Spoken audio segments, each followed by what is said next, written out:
Hi, we're at Studley Grange in our reptile house today. This is Louis, he is a royal python, and if you want to come along and meet some of our reptiles and some of his friends, then we do a timed session daily during the holidays.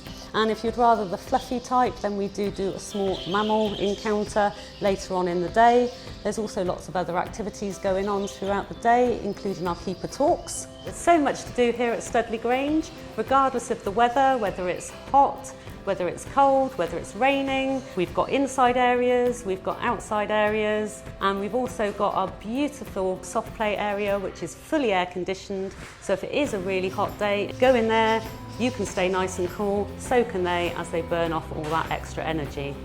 We also have our cupcake and biscuit decorating back, which is located near soft play.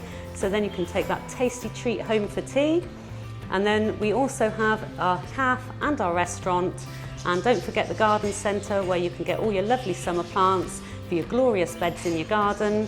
And we're just off junction 16 of the M4, and we'd love to see you.